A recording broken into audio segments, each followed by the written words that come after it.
Well, I got back from the store. I don't feel very well. This dirty bastard next door stalks me every time I go out. And he was waiting on Lark Street for me. So he needs to stay the fuck away from me, okay? Because stalking is part of this. His dirty friends at the YWCA did the same thing. I go on the bus. They're on the bus. They say things. I go down to the bus station. They're waiting there saying things, and then I'm going to be put out on the street. Sorry about that. They stalked me all around Schenectady, certainly the one across the way from me. You know, I have restraint. You know, I'm not going to get into an altercation with someone because they have dirty cops that obviously protect them. But I will continue to document it because I guess we have to deal with dirty cops now too, like Winters.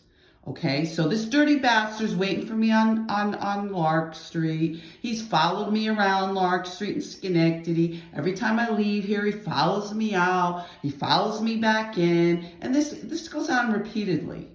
Okay, so I get back here, and of course, there's always something. They always let me know that they've come into my apartment. So yeah, there's rips in my camping mattress. So I am sleeping on the floor on a camping mattress that they continue to do whatever they're doing downstairs with the heating or some kind of burning. And this is what they have to do here.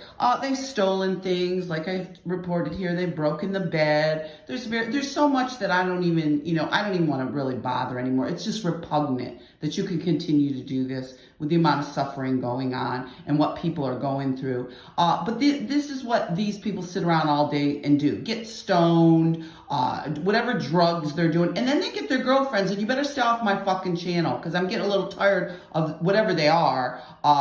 They going on my channel and defending all this filth. Oh, why don't you go downstairs and talk to them? Well, listen, honey, I'm not going to go downstairs and talk to a bunch of men that are stoned out of their fucking mind and do this as a matter of sport. Do you understand? Don't come on my channel and gaslight victims of domestic violence, okay? I've had enough of it.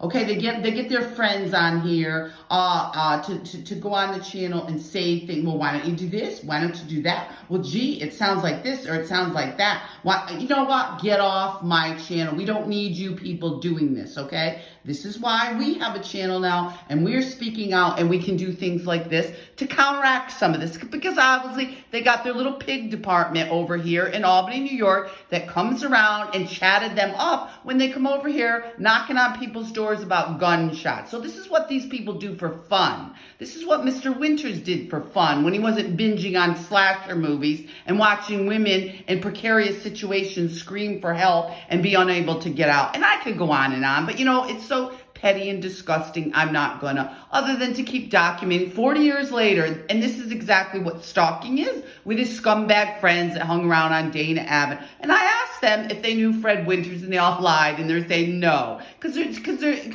you know, they have to be in their little group and they think how tough they are, and us women know how repugnant it is. And so this is what they do. 40 years later, they all get together and do it again. And remember, we were over at Lark Tavern when they did it 40 years ago when I was in college. So we can talk more about how a bunch of police officers, because my first roommate was connected to police officers, a bunch of them were over at Lark Tavern, and then sure enough, they sent Freddie over to date me. You know, he ended up doing a bunch of stupid shit, and we didn't date anymore. So they can continue to their filthy shit and stalk you out. But this is what women go through with these kinds of individuals. 40 years later, he calls me out of the blue and threatens me. And now all of his scumbag friends continue. So please stay off of my channel. Please, you know, stop defending these kinds of individuals, because it's pretty repugnant. It would seem you would have something better to do with all the suffering. Why the hell don't you get your lazy asses over to California and help those people out? Or do something useful with your time. Like here, gee, the bathroom could have been fixed and the roof could have been on. My property, I would have done that by now. It's been 4 months. I wouldn't torture people in a room and then laugh and joke when the cops come out. Oh, don't you know John? Don't you know this one next door? No, and I don't want to know. And when I left Albany 40 years ago, I said goodbye to Mr. Winters and his group of friends over here that hung out at the bar, and I went on my way and never said a word. But now I have to talk about the scumbags because they continue. So again, stay off my channel unless you have something relevant to say about stalking and domestic violence and gaslighting, pedophiles, rapists, or domestic abusers, because that's what this channel supports. Okay? Do you got it? I don't need any more of your filth, because I have enough filth to deal with in this building till I can get another apartment. So be safe out there, because there's a lot of filth here that continues.